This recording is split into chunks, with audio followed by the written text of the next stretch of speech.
Don't watch this movie. Why? It would be bad. And if you're fuzzy on the whole good bad thing, try to imagine this. Try to imagine all life as you know it stopping instantaneously and every molecule in your body exploding at the speed of light.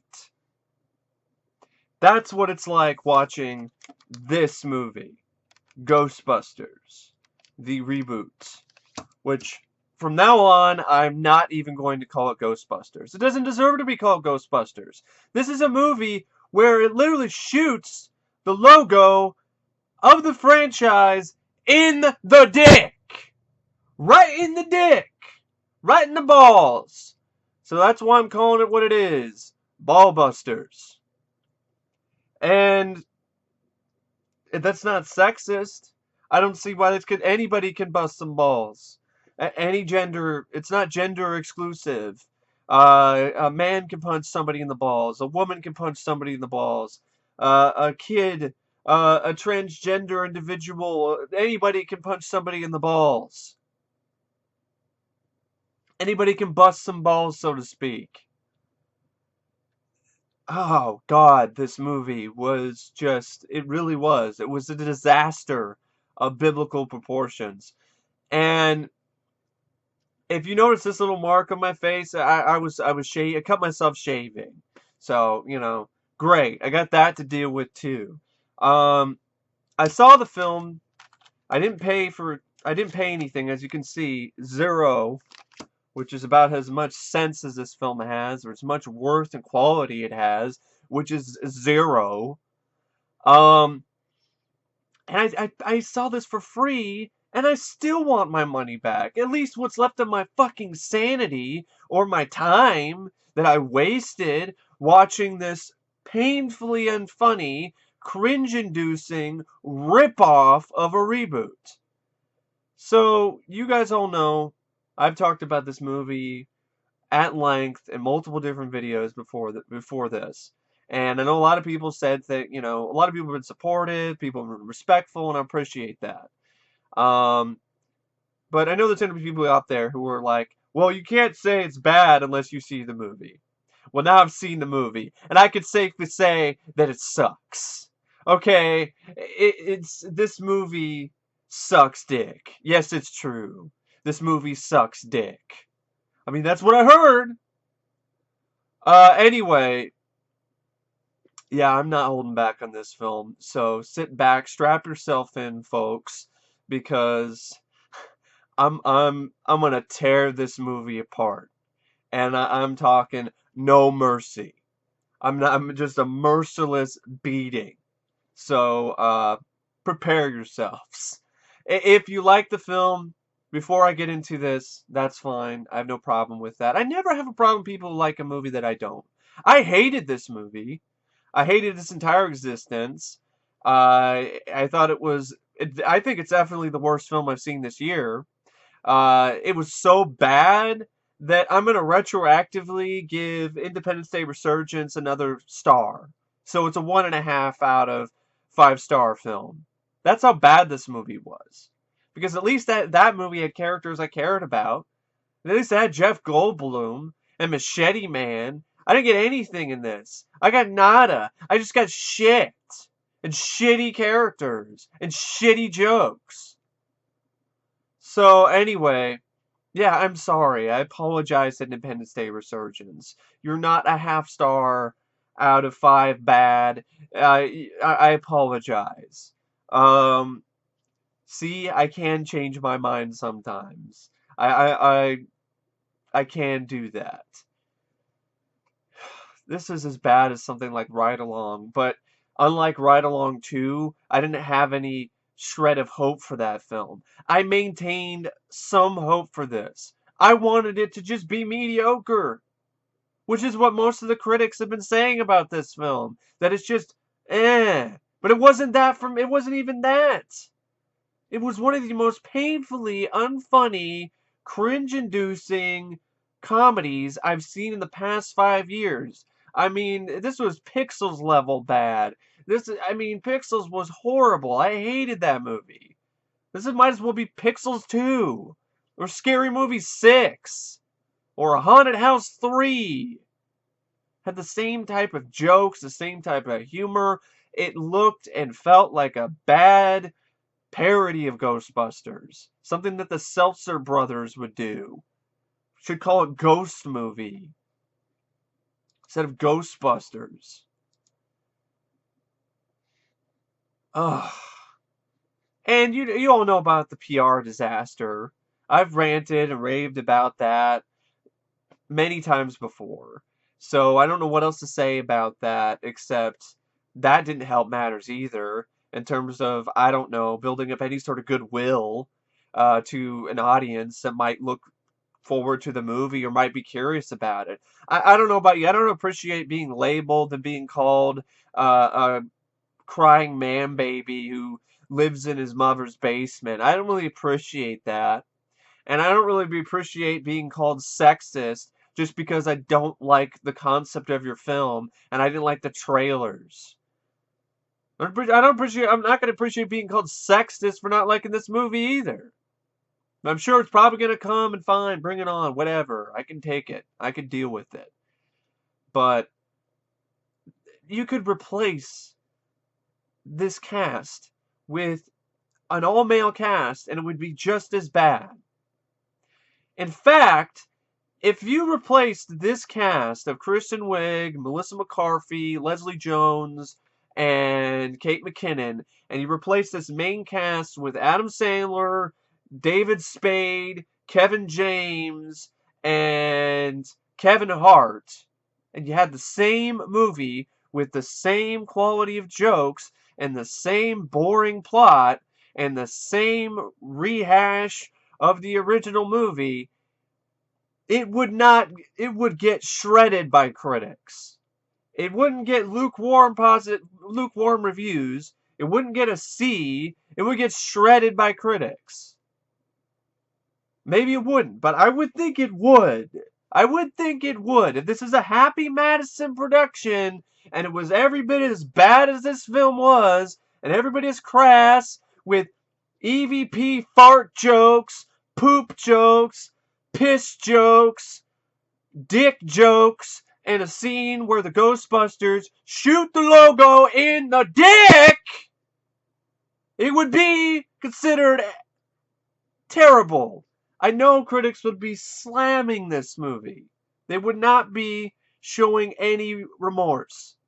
They wouldn't be like, oh, it's not as bad as it's not bad, but it's not good. No, they'd be calling it a piece of shit like they did the Pixels. But maybe not. But that's just my opinion. That's what I think would happen. But anyway, enough of criticizing or critiquing the critics. Let's actually get into the damn movie. Let's get into the shit! So I can get this over with! Okay, it's directed by Paul Feig, and this is, my opinion, the worst film I've seen him direct. I have not seen Unaccompanied Minors, but you're talking to, or you're watching a guy who actually liked Bridesmaids. I love The Heat. The Heat is one of my favorite comedies of the past few years. And I also was surprised by Spy. And that's a film that I didn't like the trailers for as well. I didn't like the trailers for that. I thought it was going to be bad. It didn't look funny to me. But then I saw the movie and it surprised me. I thought it was an okay film. So, it's not like I hated Paul Feig from the beginning.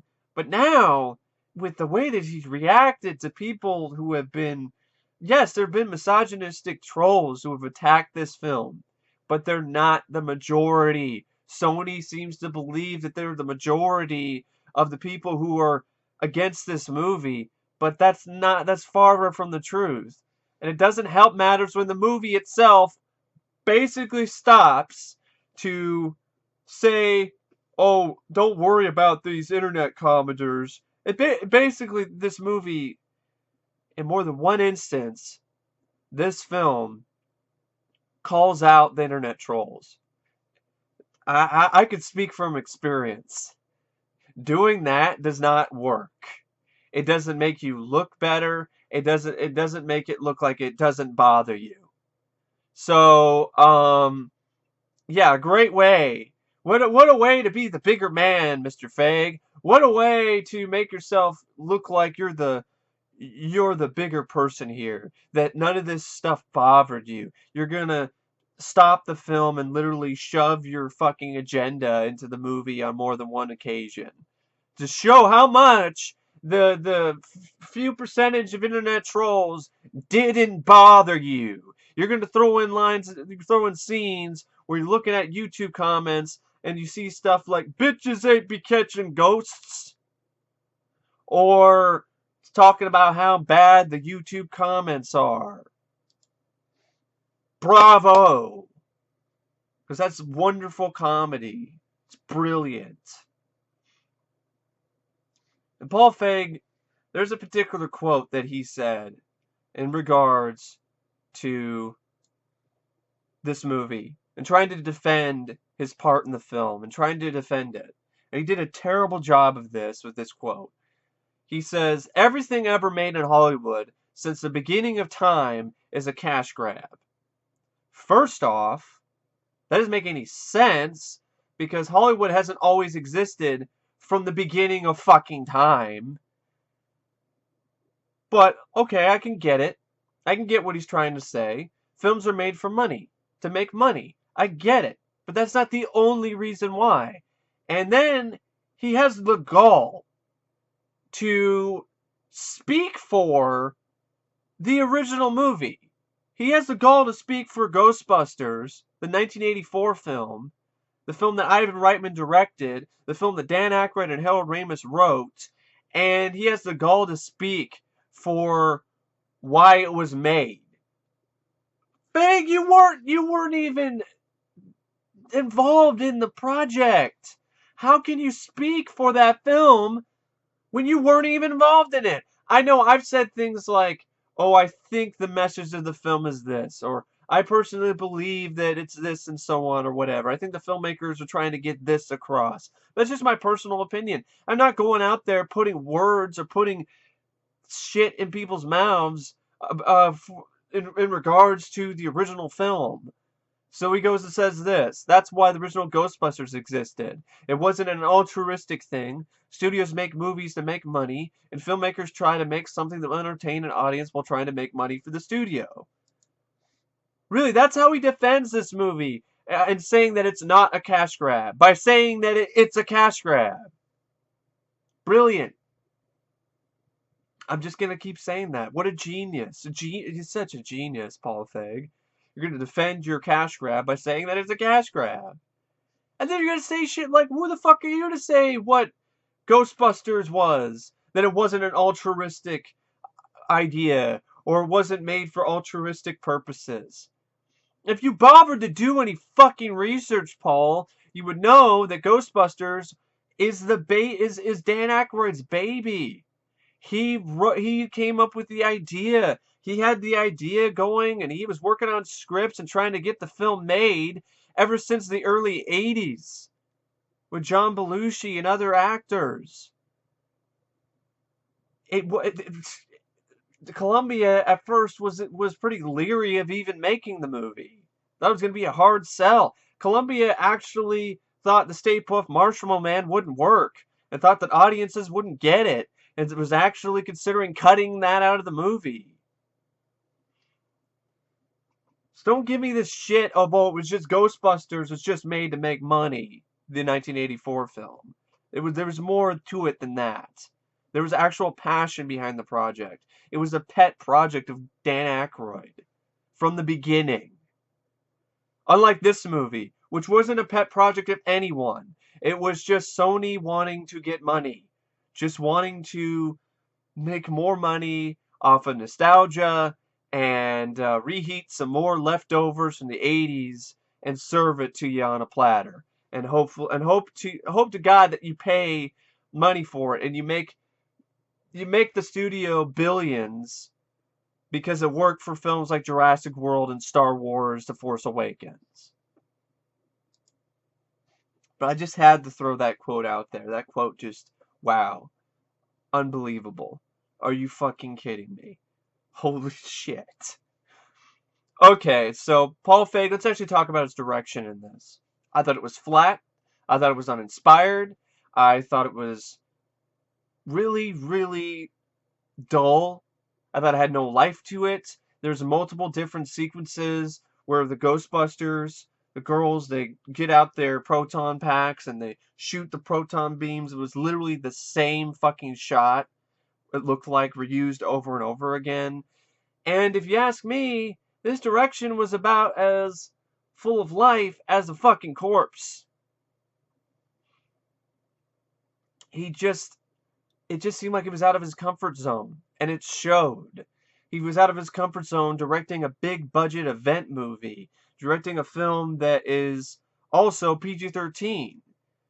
It's not an R-rated comedy. What's crazy is like Sony didn't think about this. Sony wasn't like, "Oh, why was Bridesmaid so popular?" Because it was an R-rated comedy with a female cast.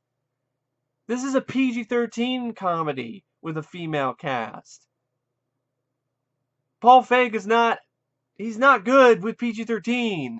This is a guy who's good with raunchy comedy, and you effectively censored him and his strengths with this movie. Which honestly looks and feels like one of the weakest PG-13s of recent memory. I mean, Ghostbusters was PG, but it's 1984 PG, and that was edgier than this film. Fuck, Ghostbusters 2 was PG-13, and that was edgier than this movie in terms of its comedy.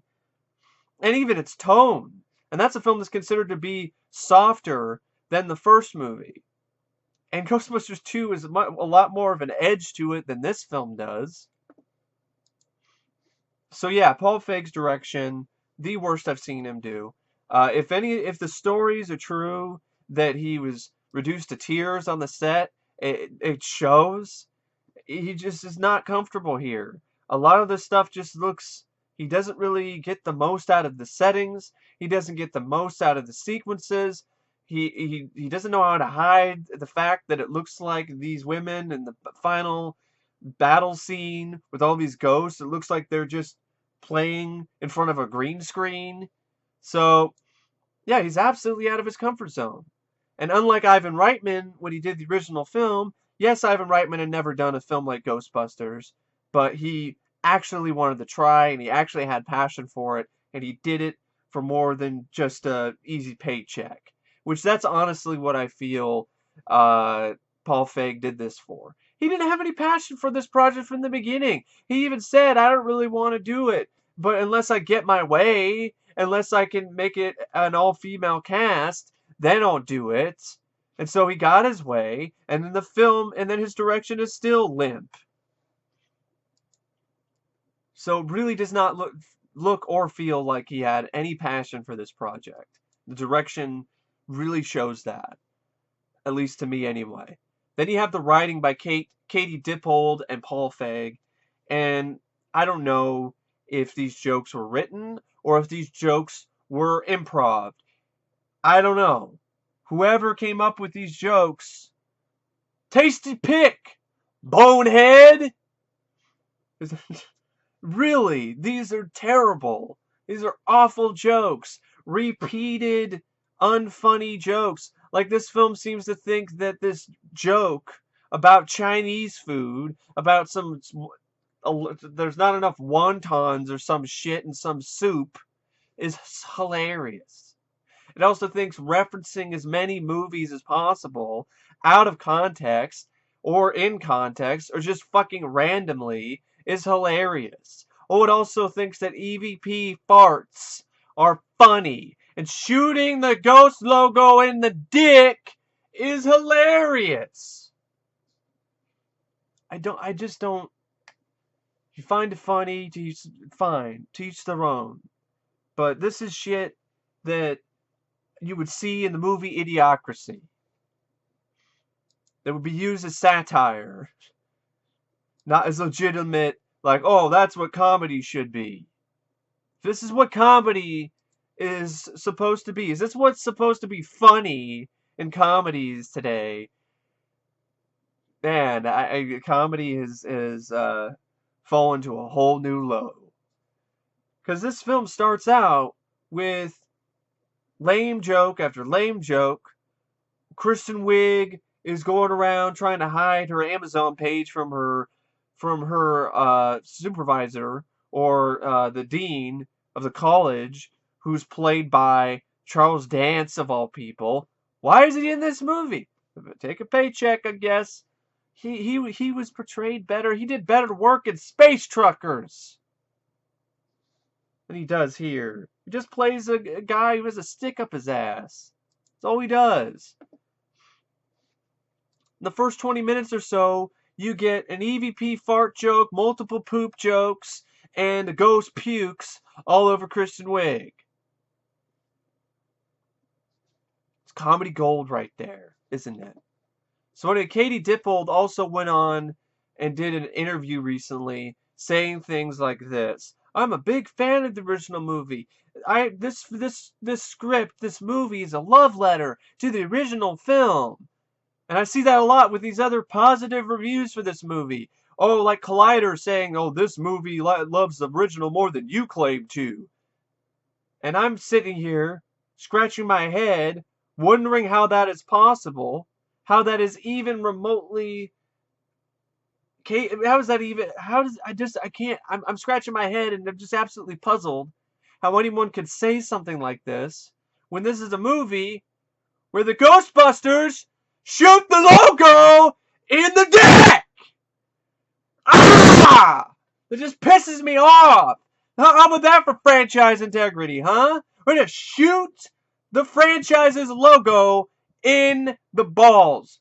We're literally going to give it a low blow. We're literally going to shoot it in the dick. And that's a love letter. The countless lazy, uninspired references that just come out of nowhere to the original film, like Melissa McCarthy randomly muttering under her breath, "Who you gonna call?" or some shit like that. Wow, that's great. That's a love letter to the original film. These horrible, awkward, cringe-inducing cameos by the original cast members. Love letter to the original film, where most of them are portrayed as assholes. Yeah, that's a love letter for you. Slimer shows up, and it's just a dick, and steals the Ecto-1. Goes on a joyride. Yeah, love letter. Don't give me that shit.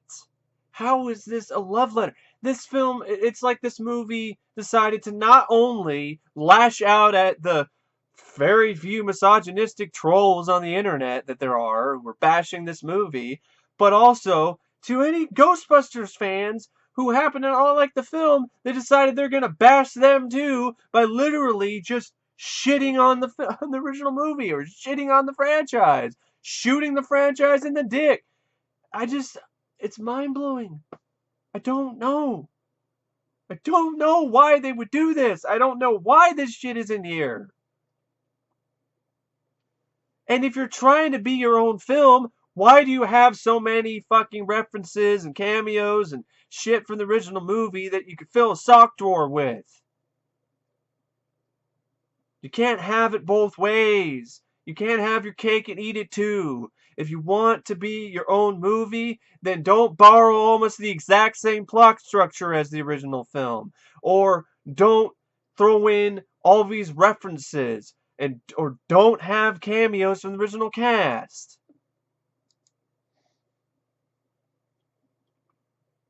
So yeah, screenplay, it's not interesting either. The plot is boring. You have a villain who is literally, you might as well just have him wear a sign that says, "I am a lonely nerd who lives in my parents' basement."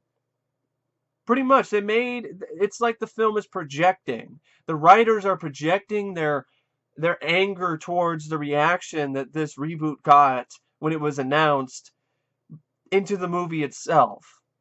It's not meta, it's just petty, and it's childish. And it's comes across as like the writers and the producers, the people who made this movie, are incredibly insecure. So that's all his character is, this guy.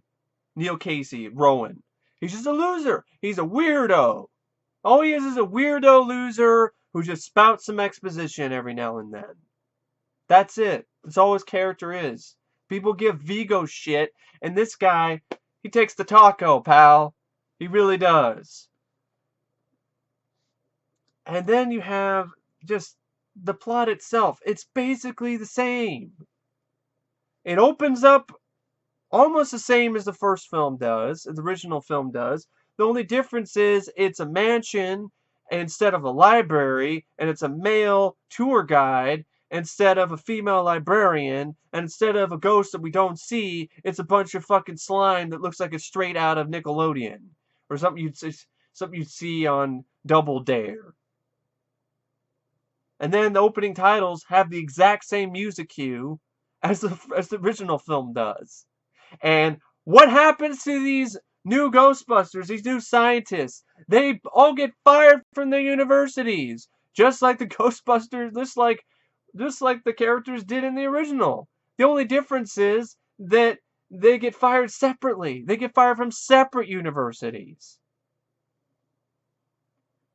The first time they catch a ghost, well, instead of being in a hotel ballroom, it's at a rock concert.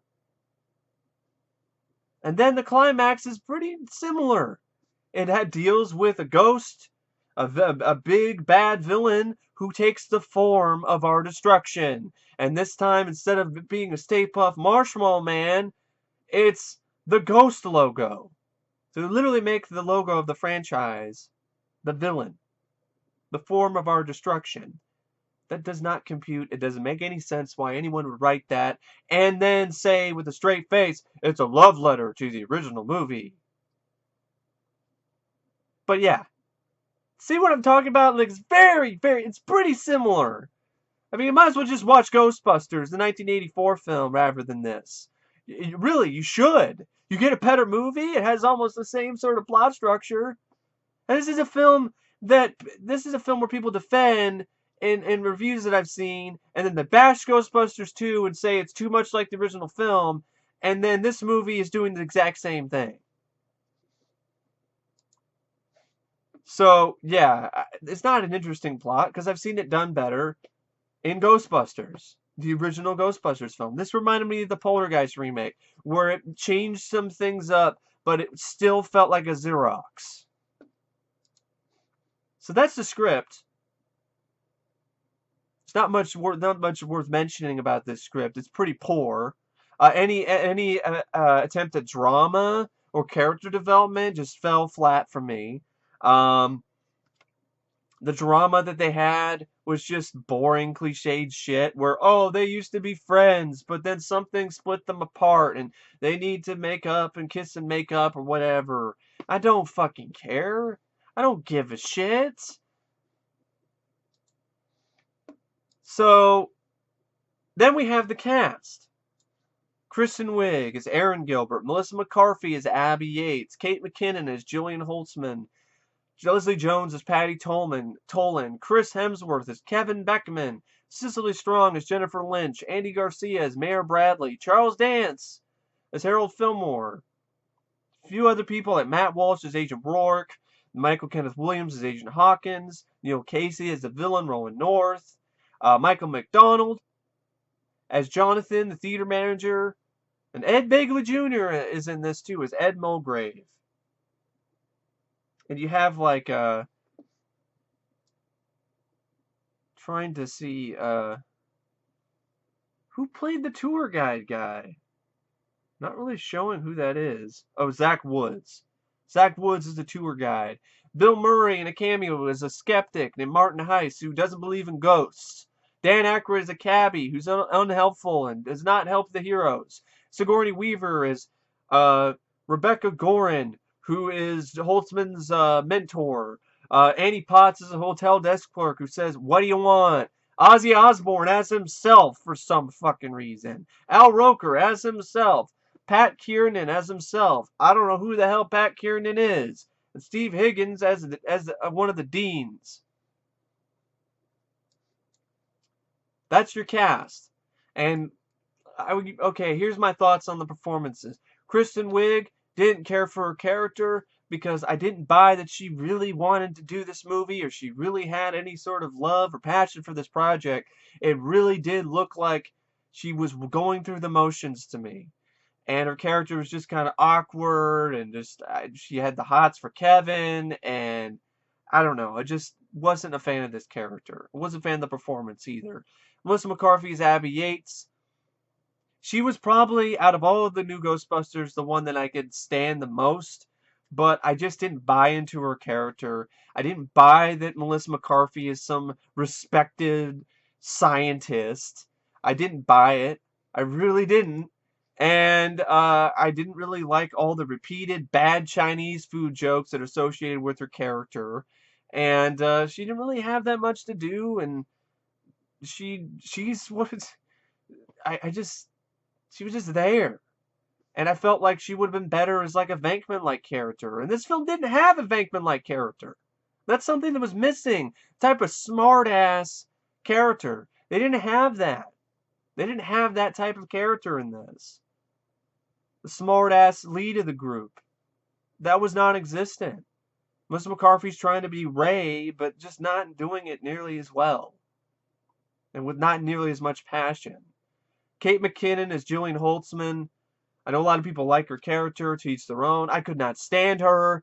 She was trying too hard. To me, she was trying too hard to be funny. She was being all big and loud and being all like, oh, look, I'm quirky and I'm weird. What? Yeah, it was just, I could not stand her.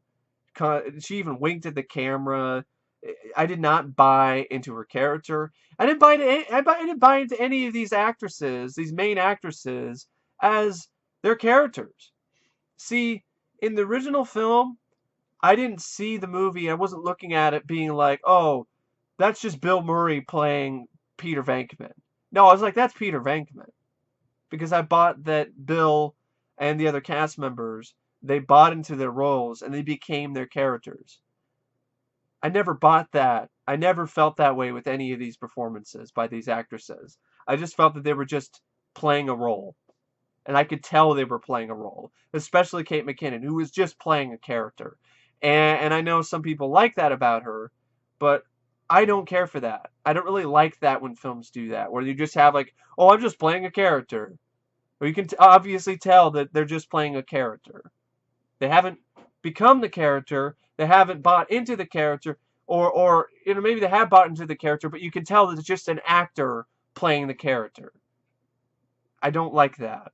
And I really felt that way about Jillian Holtzman, and I just thought she was annoying. She annoyed the hell out of me. Leslie Jones as Patty Tolan. She was just there. She wasn't as loud and obnoxious as I thought she was going to be, but she was just there. Didn't really care, could care either way, could care less about a character. Chris Hemsworth as Kevin Beckman, he's just a himbo. For all these fucking SJWs who are speaking up and saying shit like, oh, the female secretary being a bimbo, that's a stereotype, but here we have Chris Hemsworth's character, who is basically just a male bimbo. He's a dumbass. He's an idiot. I know there's people who liked his performance. That's fine. I didn't care for it because I didn't care for the character because he's just an idiot. Oh, I should care about this guy because he's a moron. Cicely Strong plays Jennifer Lynch, who is one of the people who works he's one of the mayor's aides. She's there. Andy Garcia has definitely been in better movies. He's just an asshole mayor. There's really not much else to say about the cast. It's not much of a cast. Neil Casey as Rowan North, forgettable. An absolutely forgettable performance. You have the actor from Ghostbusters 2, Peter McNichol, as Janusz. He made more of an impression than this guy did. In fact, I could totally buy Janusz kicking this guy's ass. So you have a villain who's weak, who's absolutely just terrible. A terrible villain, with just only motivation he has is, oh, I was bullied, so I'm going to create a bunch of a ghost apocalypse. That's pretty much his motivation, folks. I was bullied a lot because I'm a loser nerd and I'm lonely and I don't have much of a life and I live in a basement, so I'm gonna create the ghost apocalypse. And then everyone else isn't that much either. Bill Murray, the cameos are horrible. Bill Murray plays a skeptic who doesn't believe in ghosts, who's an asshole, who gets tossed out a window and dies. Hey, there you go, Ghostbusters fans. Bill Murray's in it. He gets to die finally in a Ghostbusters film, like he wanted to. Dan Aykroyd plays a cabbie who inexplicably knows ghost lingo, but he's supposed to just be some random cab driver, and he does not help people and drives off. Just a dick. Sigourney Weaver is saying shit like, safety grids are for boys or for guys. What the fuck does that even mean? Safety grids are for guys. What? Ernie Hudson is Patty's uncle who gives her the hearse, and then all he does is show some cameo near the end of the movie where he's yelling at her for losing the hearse. Annie Potts plays a hotel desk clerk who has spunk and says, "What do you want?" And that's it. And I know I've talked about these cameos before, but that's all they are. They could be cut out of the film, and it would not make a difference. Another thing about this cast, the main cast, Kristen Wiig, Melissa McCarthy, Leslie Jones, and Kate McKinnon, they had no chemistry with one another. And it's one of the things that made the original film work so well, is because the main guys, they had so much chemistry with each other. They had no chemistry because they were all playing a character. They were all playing a character, and they didn't really think about maybe how these characters would work with one another. And they just didn't even bother to build any chemistry. At least I didn't see it. I just didn't feel that there was any chemistry with any of these characters. So then most of the jokes that they said, which were not funny to begin with, were terrifyingly bad, were absolutely horrendous because they didn't have any chemistry. So yeah, they had no chemistry. I didn't buy into their characters. I didn't give a shit about their characters, which made the film's running time unbearably slow. This film was like almost 2 hours, and it was a chore to sit through because there was just a barrage of unfunny jokes, one after another, and with all the subtlety of a brick to the face, and just scenes and scenes and scenes with these characters that I don't give a shit about. The film stopping to a halt to show cameos from the original cast, and action sequences that are lackluster and unimpressive, and scenes where they catch ghosts that I don't give a shit about because I don't give a shit about the Ghostbusters. So that's the cast, my thoughts on the cast. The music by Theodore Shapiro, what music? The music that was so over the top? The music that was trying to, I don't know, act like this film is more epic than it is? There's a scene that sums this up perfectly. Kristen Wiig is flipping through a copy of her book that Rowan had, and he was drawing like scribbles in it. And she's flipping through a page by page, and each page gets even more crazy with Rowan's drawings of himself like growing 100 feet tall with sharp teeth. And the music builds and builds as this epic choir in the background, like it's Excalibur or Conan the Barbarian or some shit. And it's like, oh,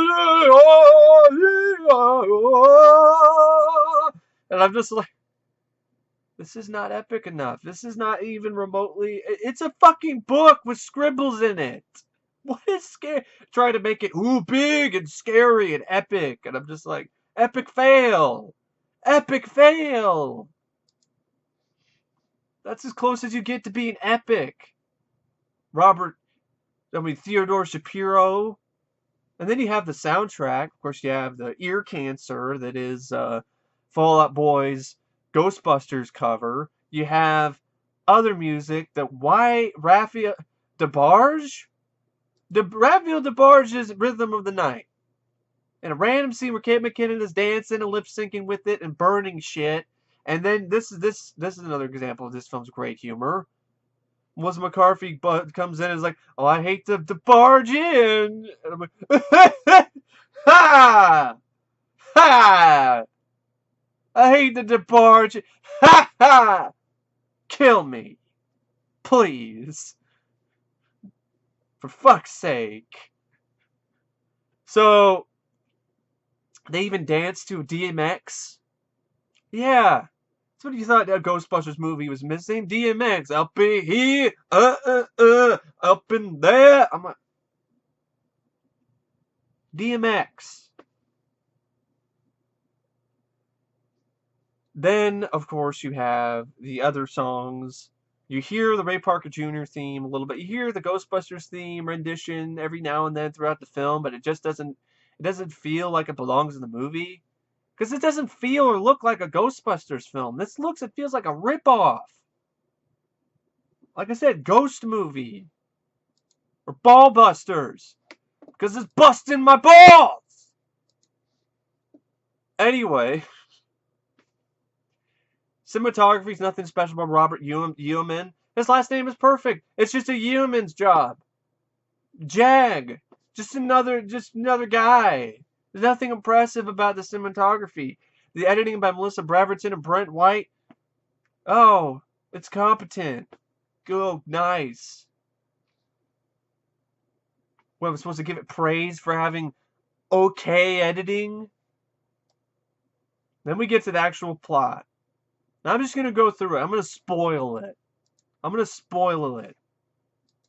It's not like the movie hasn't spoiled itself already. Because it's just as bad as spoiled meat. Even the movie mentions, like, oh, this smells like burnt bologna. Sums up the film rather nicely, if you ask me. So, here we get to the plot.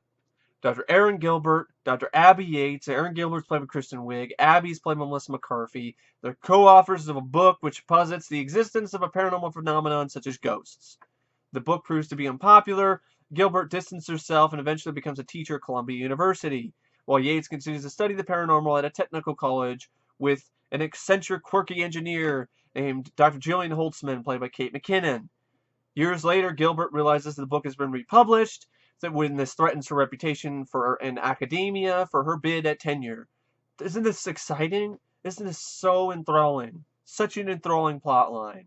Gilbert reunites with Yates in exchange for getting the book out of publication, agrees to assist Yates and Holtzman on a paranormal investigation at the mansion, which we saw in the beginning of the film.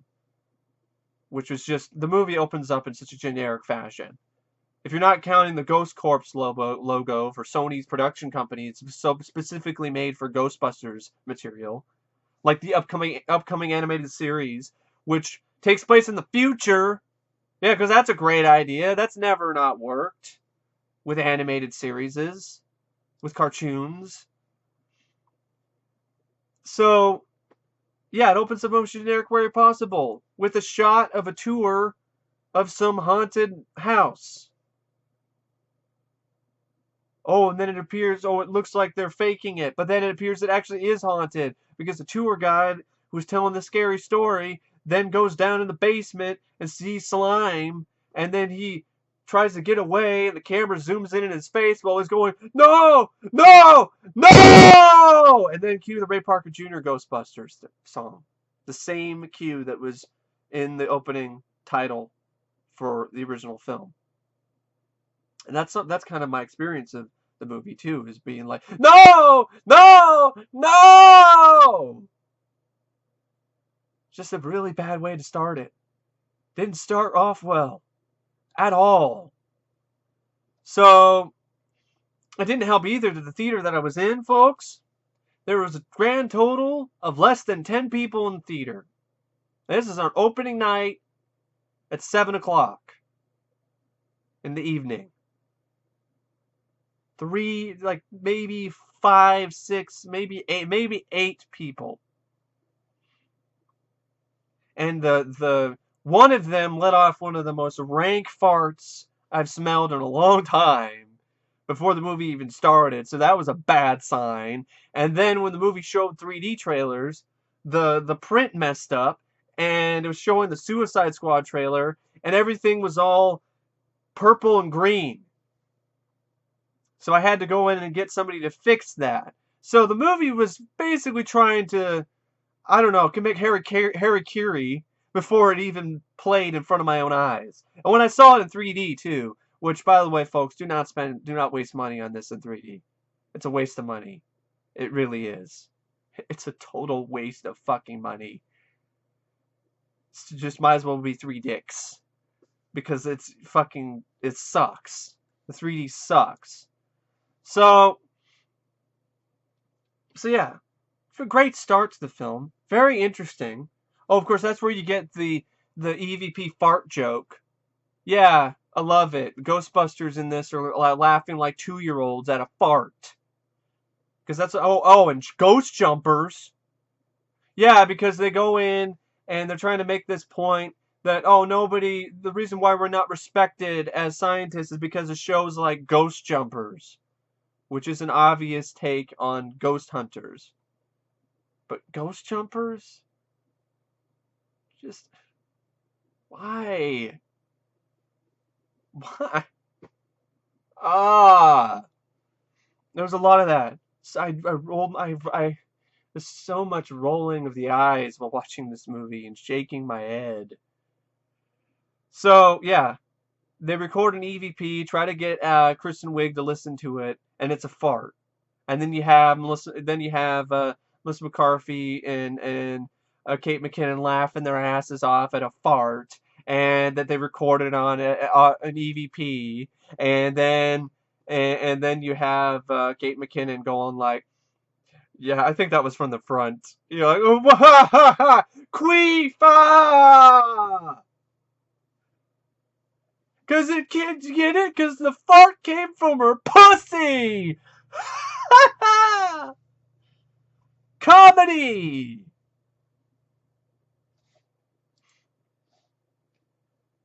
So, yeah. There's nowhere to go but up from there, right? No, more poop jokes. Great, we had a fart joke, now we have poop jokes. So the group, they go in and they document with a camera a ghost who looks like it's something straight out of Scooby-Doo Monsters Unleashed or the Haunted Mansion, and it pukes on Kristen Wiig. It's like that went everywhere, like in every crack. Yeah,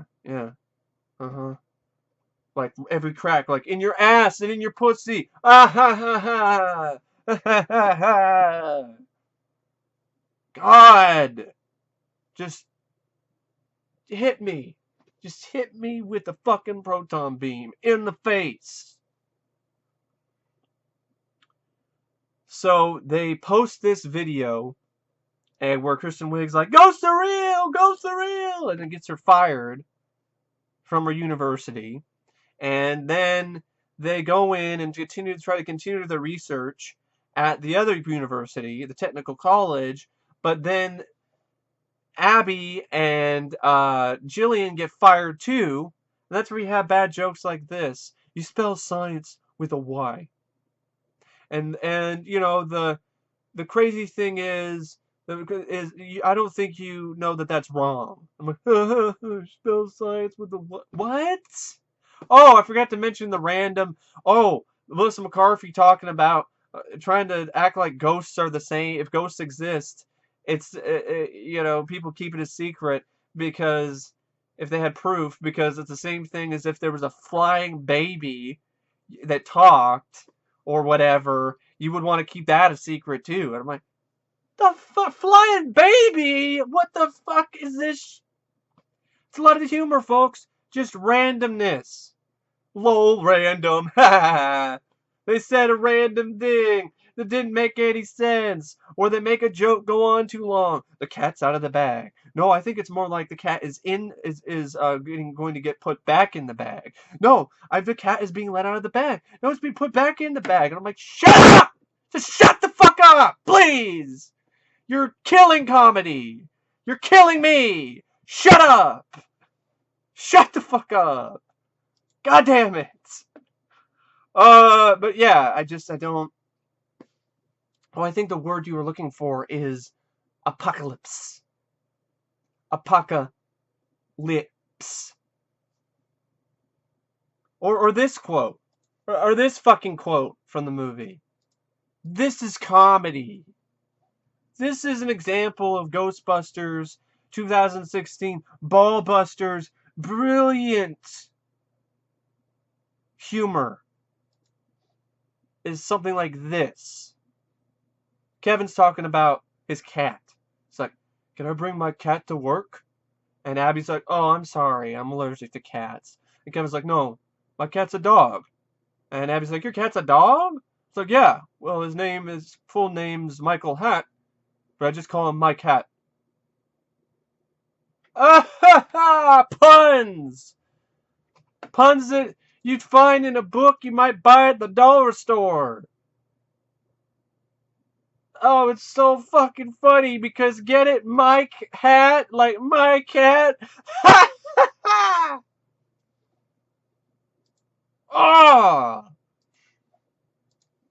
It's bad enough that this film is just boring, but it has to be so painfully unfunny too. I have more laughs than Pixels. That's a shitty comedy too. Or of course the whole thing. Well, let's go. Let's go. Oh. Did you want to? Oh, sorry. I'll let you next time. Because it's so fucking funny that they don't know, they're not confident in themselves and they're awkward. Ha! So we keep going with the plot here. What little of it there is. See, the original film was simple, but it did it so well. This manages to do everything wrong. It manages to take everything that made the original so good and so great and fails. And just has a checklist of everything it did right and does it wrong in the most spectacular way imaginable. I mean, folks, even the Ecto-1 siren is terrible. It sounds like a shitty car alarm. It's ugly. It's just an absolute irritant to your ears. The original Ecto-1 siren had a unique sound to it that wasn't annoying. That didn't sound like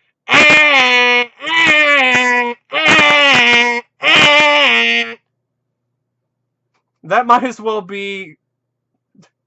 So that's what it's like the most annoying sound, one of the most annoying sounds you ever hear, right? Just like this movie. It's just as annoying and just as irritating as But okay.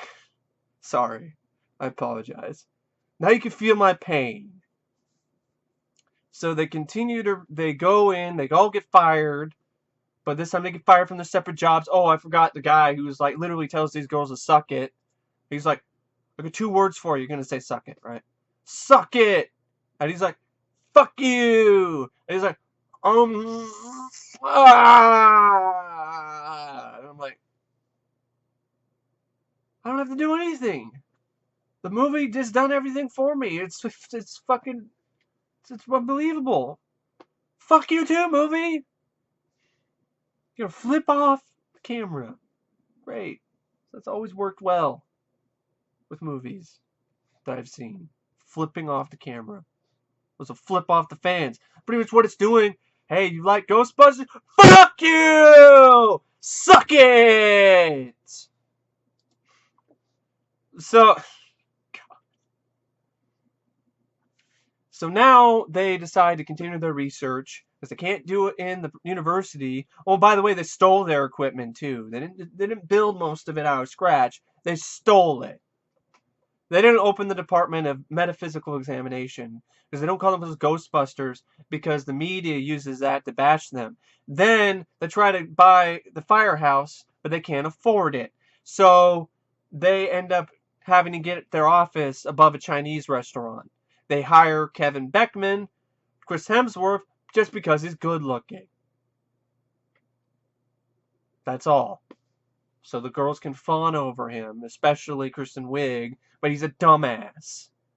So they start building equipment to study and capture ghosts.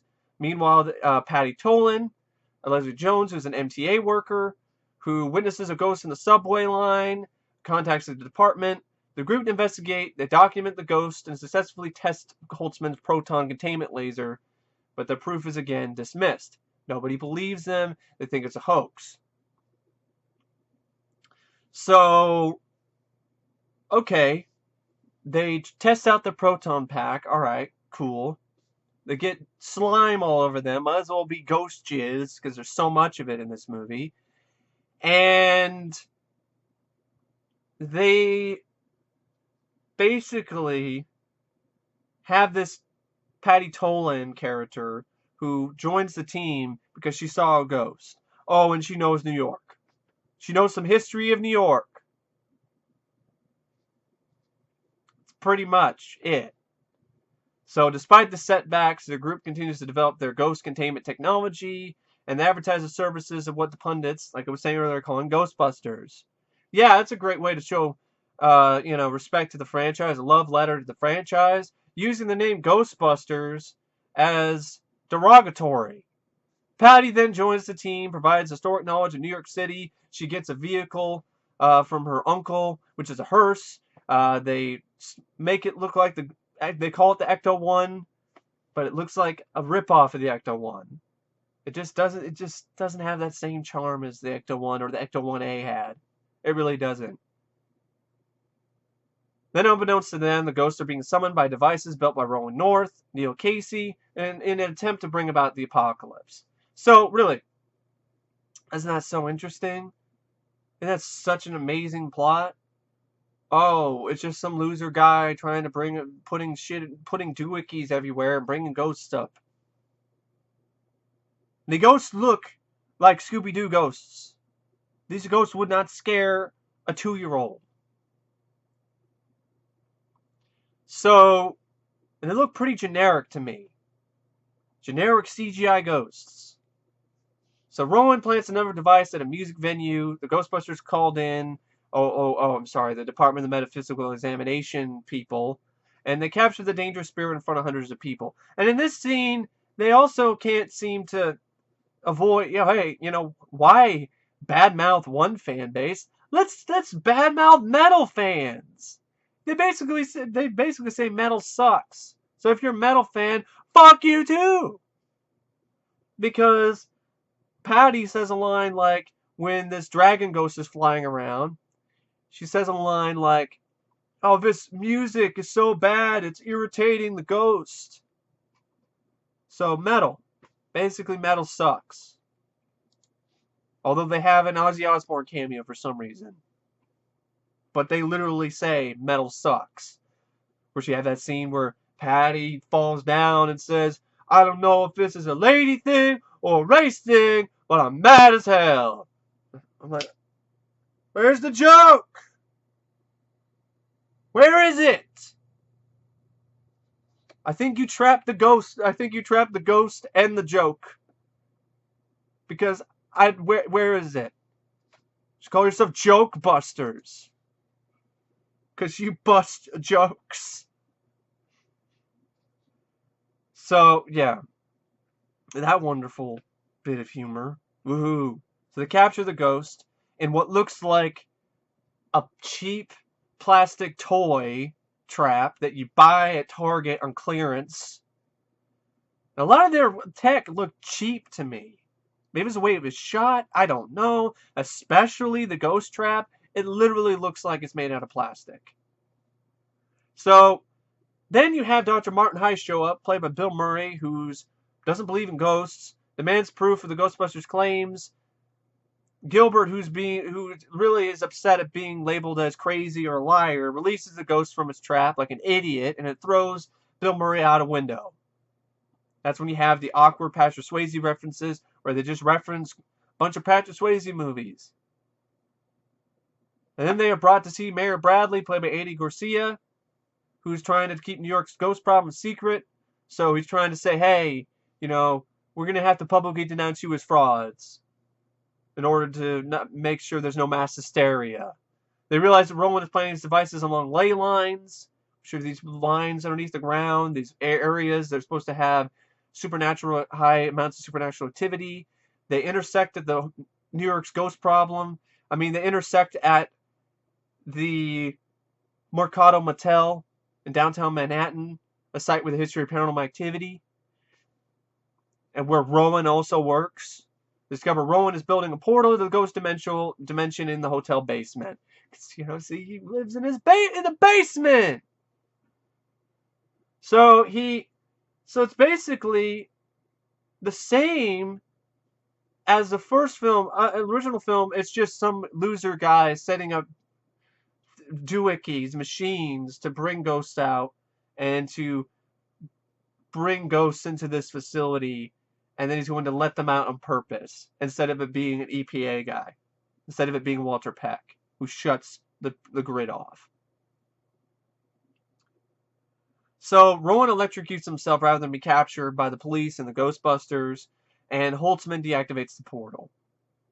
Gilbert discovers a copy of her and Yates' book among Rowan's possessions, which he details his plan to become a ghost and command the undead in hilarious fashion with completely ridiculous scribbles, and that look at them made out of crayon or colored pencil. The Ghostbusters are then brought to see Mayor Brad. They already saw Mary Bradley, but Mary Bradley gets involved later because Kristen Wiig realizes what's going on. So she tries to go in and warn the mayor, but she fails, as she even makes a Jaws reference where she says, "You're going to be like the mayor from Jaws." And then another reference. Oh, the film also referenced The Shining too, where Leslie Jones's character is like looking down a hallway and she's like, "Oh, better not be any twins from The Shining over here," or some shit. I'm just like, I better not be seeing the twins from The Shining. Enough with the fucking movie references, especially references from films that are 10 times better than your piece of shit. It does not help your film by referencing movies that are a lot better. Movies that I'd rather be watching than your movie. Really. That does not help. And where is the comedy? You're just fucking name-dropping movies. You're just... Movie reference equals comedy. Where you have Andy Garcia's like, "Don't ever compare me to the mayor from Jaws." Oh, I forgot about the whole scene where Melissa McCarthy gets possessed. Oh yeah. Of course, that's what happens. Rowan he dies, then possesses Melissa McCarthy. You get the whole thing that you saw in the trailer. She didn't miss much. She tries to attack the Ghostbusters. Patty slaps her in the face. Because apparently, if you slap somebody in the face and say your name, and then say your name, the power of your name compels you, the power of your first name compels you, the ghost will leave. So that's what Father Merrin should have done in The Exorcist. Slapped Reagan in the face and said, "The power of Merrin compels you." But apparently that's how you exorcise ghosts. You just fucking slap them in the face. That's as subtle as the humor is in this movie. Fucking slap in the face.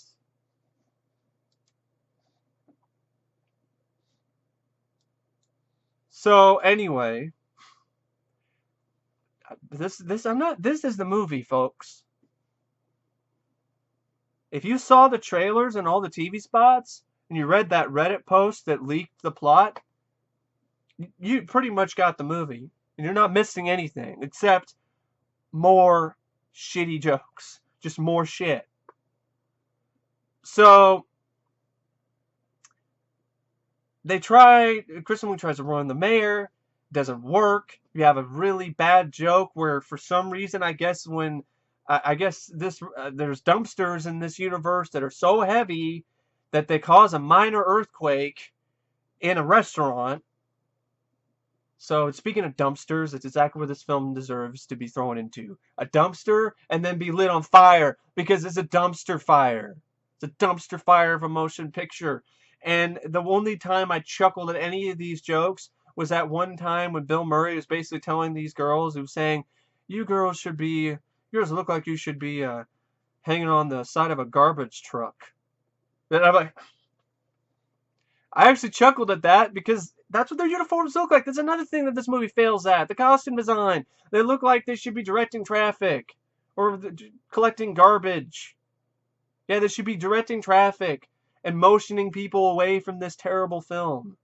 Or they should hang on the side of that garbage truck, bring every copy of this piece of shit along with them, and take it to the dump where it belongs. So anyway, going back to the plot, we're getting to the climax here where things really get, I would say, things go crazy and there's a lot of shit going on, but it's a lot of CGI nonsense. Don't give a shit. Couldn't care less. Mainly because I don't give a shit about these characters. This film is just, it's astonishing. It's just how it doesn't have a single character that I give a shit about in it. There isn't anyone in this that I care about. So then there's no stakes.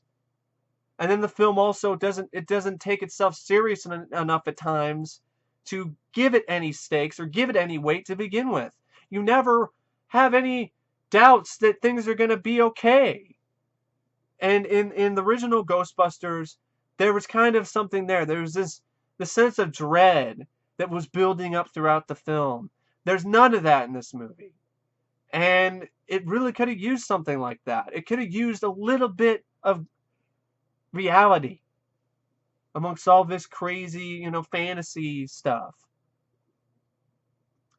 So Rowan possesses Miss McCarthy. She gets the ghost slapped out of her. The ghost possesses Kevin, Chris Hemsworth. He goes in, breaks into the basement, turns on the machine.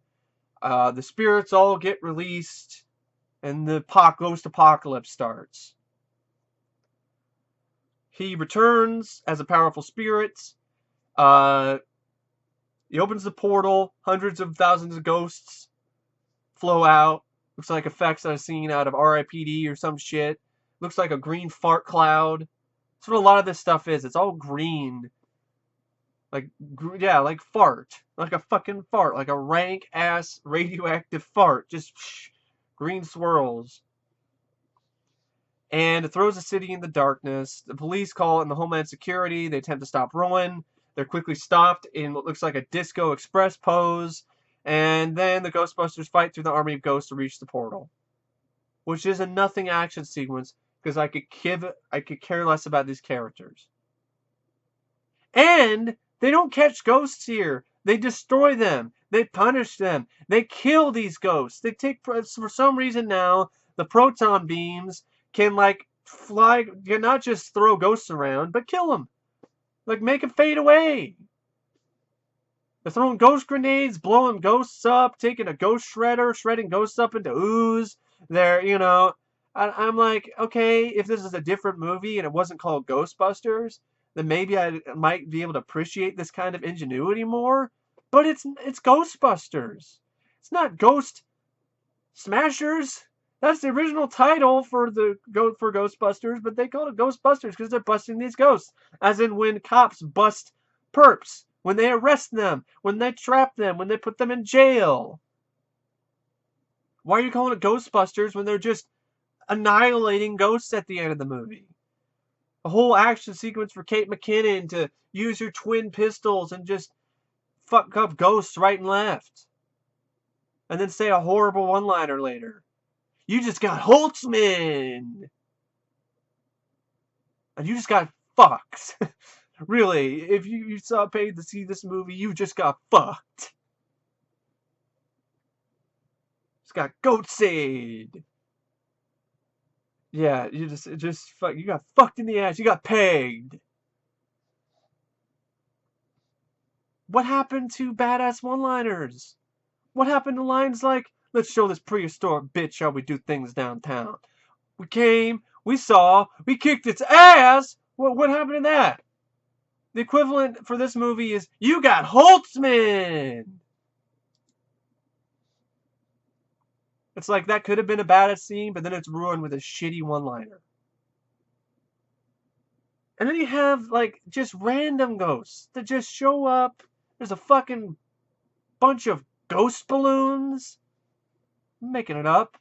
Balloons. Ghost balloons. It's just lame. That really is. That's so fucking lame.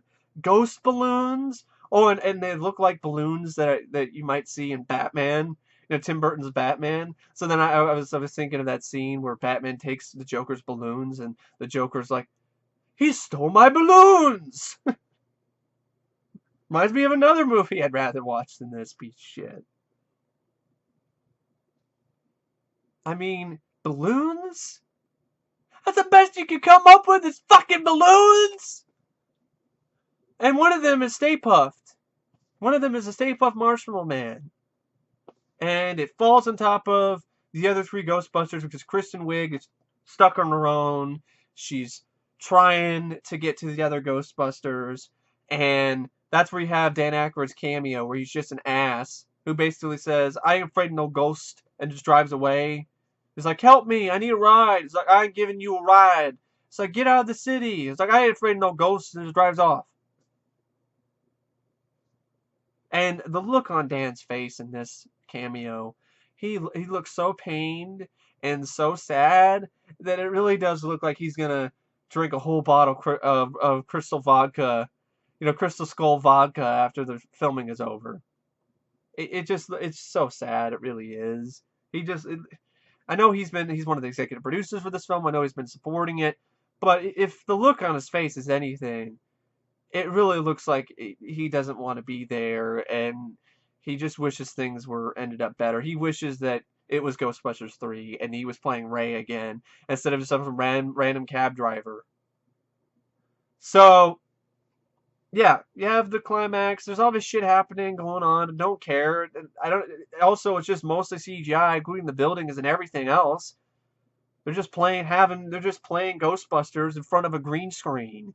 And so Kristen Wiig then saves the girls from Stay Puft, who falls on top of them, and they put their faces against the glass like it's trying to break the fourth wall.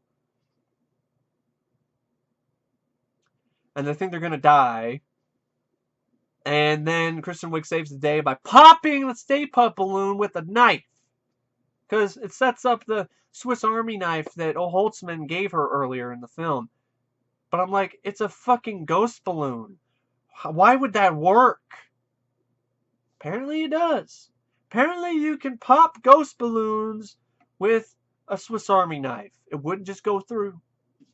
Why is there such a thing as ghost balloons that can get popped anyway? Fucking I don't know. Why were there balloons? There wasn't a parade going on in the city at the time. If there was, they didn't really do very well in terms of editing or writing to make it noticeable that was the case. Anyway, okay, we get that. And then we have the Ghostbusters. They defeat all these ghosts. They go into the hotel, swirling fart cloud. They go into where that is. Rowan's possessed Kevin. They want Kevin back. You have lines of dialogue from Melissa McCarthy like, hey, Rowan, come get your virginity out of Lost and Found. And then they want Kevin back. Rowan gets out of Kevin. And then for some reason, he's able to do stuff that Gozer was able to do. Takes the form of our destruction. Oh, before that, though, he had to fly around like Peter Pan, complete with fairy dust flying out of his feet. That happened. That's something that happened in this movie. As well as Yo Mama jokes. Fart jokes. Oh, Slimer! I forgot Slimer shows up. Yeah, Slimer shows up in this whole crazy finale. He burps. You can see that Slimer burping. Yeah, Slimer burps. Great. It's an ass. Steals the Ecto-1. And then he has a Miss Slimer for some reason. Why? I don't fucking know. He has a girlfriend. Now, that was necessary. We gotta be forced progressive now that we're gonna give a ghost a girlfriend? Why? And why Slimer? And another reason why, if you're trying to be your own movie, why is Slimer in this movie? So he steals Ecto-1, and he's driving around in a joyride with his girlfriend. And there's a bunch of other ghosts like they're partying. And then they show up again conveniently for the finale. And I know they're saying things like, "Oh, we just gave a ghost a nuclear bomb," because they can't shoot the Ecto-1 with their proton packs because Holtzman made it nuclear. So then they go into the hotel. Kevin flies like Peter Pan. Rowan lets him go. He asks them to choose the form of their destruction. Whoa, that doesn't sound familiar. Like, I didn't see that before in a Ghostbusters movie. And then he turns into the ghost logo. Grows big, breaks out of the building, stomps on some things. And the Ghostbusters, then they come up with this idea, oh, we gotta stop it. How are we gonna close the portal? We can close the portal by shooting our proton streams at the Ecto-1. And I guess apparently causing a nuclear explosion, which will then cause protonic reversal. Alright, okay. One thing you're missing is crossing the streams here. And then you're really committing plagiarism, movie. And so they shoot at the Ecto-1. It blew it up.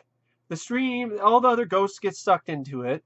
What looks like a giant proton stream comes out of nowhere, out of the hole, and like just grabs onto Rowan. But he's holding on, and they're like, he's too big, he won't go in. We gotta make him go in there. So that's when they shoot him in the dick! Right in the balls! And then Melissa McCarthy's like, yeah! Does a pussy thrust, and it's like, take that! How do you like that? I don't like that at all. Because I'm a fan of the franchise. I don't appreciate you shooting the franchise in the dick! I really don't. So, Rowan then gets sucked in, face first. It falls on his fucking face first. He's fucking fail. Sums up how much of a fail this movie is. Actually, the perfect visual representation of this film is one scene when the Ghostbusters go into the hotel and Kristen Wiig slips on some slime and falls on her ass. That's Ghostbusters 2016. It falls on its ass. Hard. So, yeah, they suck Rowan in, but then there's some fucking drama where Rowan grabs Melissa McCarthy, takes her with him, so then Kristen Wiig, in a terrible looking green screen effect, puts on a harness, dives into the portal to save her friend. They get white hair for their efforts. Leads to a bad dye job joke later, where Kristen Wiig gets a dye, and she's like, it was labeled Garfield. And it's like, oh, like the cartoon? Like the comic? It's like, no, like the president.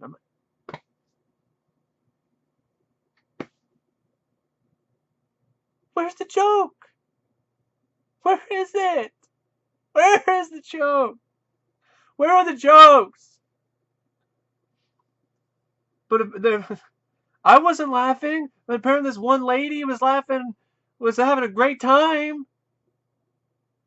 I wish I was. Nope. Nope. So they have some beers. Holtzman has a moment. They might as well hug each other and go, aww.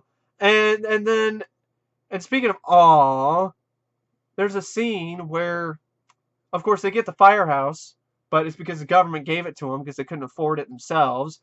That's where you have Ernie Hudson's cameo, where he shows up and just berates Patty for losing his hearse. And then we have a scene where the girls are all looking out at the skyline, and you see, I love Ghostbusters, like, I heart Ghostbusters, XOXO, we love you. So sugary sweet, it'll give you a fucking toothache and a cavity. And then they're saying lines like, this is terrific. It really is. Oh, that's ironic. There's nothing about this movie that's terrific. So, then we have more shit during the end credits. I'm like, oh my god, just end already. Fuck's sake. You get a scene with Sigourney Weaver. That's the one where she's all like saying, oh, this is all unsafe. This is unstable. Safety grids are for guys.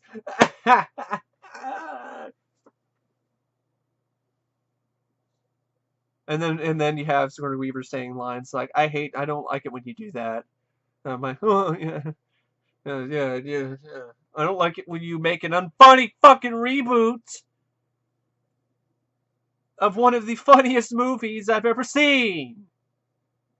See, it's not a female thing. It's a unfunny movie thing. It's a shitty comedy thing. It's a reboot I didn't fucking want thing. It's nothing to do with this, what's in between the character's legs or what's not. So this is just a terrible movie. Either way, doesn't matter what the sex is of the characters, does not fucking matter. It's a terrible movie either way. And we have an after end credit sequence. Oh, during the end credits, you get the dancing stuff where Chris Hemsworth is making soldiers dance to a shitty rap song, and then after the end credits, the Ghostbusters listen to EVP that says Zool. Great. Sequel bait. Because I want to see a sequel where they fuck over Gozer next. And Zool. So, yeah, I don't know what else to say about this movie. Except for a movie, I'm going to say this, for a movie that spends all this, and for a production and a studio, that spent all this time bitching and moaning about people being sexist if they don't like this movie. This film itself is pretty fucking sexist. It's basically a giant man-bashing parade. Every main male character in this film is either an asshole, a dick, a pussy, like Michael McDonald, who's so scared he screams like a girl. Everyone's just an ass. The dean, the guy who ran the college that McCarthy went to, is just an asshole. Charles Dance is a stuck-up prick. The tour guide's a dick. I guess Ed Begley Jr., I guess he's the only guy who isn't probably an asshole, but he's clueless. He's not portrayed in a really positive light. It's not like he's the main character.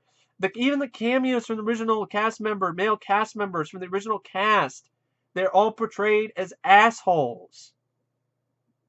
So the villain, he's a lonely nerd who also happens to be a man. It's just like, wow. Oh, Kevin, he's an idiot. He's a himbo. Doesn't know how to fucking operate a phone. So, doesn't know how to take phone calls. He's a dumbass. So every main male character in this film is either a dumbass, an asshole, or a pussy. Great! That isn't... Oh, and they shoot the ghost logo in the dick, who is male. Yeah, that's not... Yeah. How is that shit not sexist?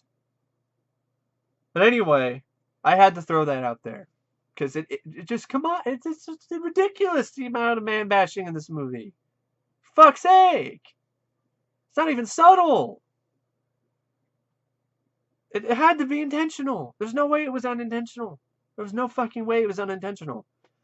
So, anyway, I don't know what else to say about this movie. I really don't. I know I've gone on for a feature length. I know, I'm sorry. I know it's long. I just had a lot to say. I had a lot to get off my chest. And I hope you guys enjoyed it. I really don't know what else to say about the film. It's a rate out of 5 stars. It gets no stars. Nothing. There wasn't anything about this movie that I liked. There were some things that I was like, it's kind of cool, but there's nothing that was like, yeah, I liked it. Characters sucked. I didn't give a shit about any of them. Performances were awkward, and I just didn't buy into their roles. I didn't think they really did a great job acting, because I didn't buy the illusion that they were these characters. I just thought these were actors playing characters. They weren't the characters themselves. And they had no chemistry with one another. The humor is terrible. The humor is fucking burnt dog hair. It's burnt ass hair. It's awful. There's nothing funny about this movie. I can't think of a single joke that was like, ha, the one that was like with Bill Murray said you should be on the side of a garbage truck. But that was just self-deprecating humor.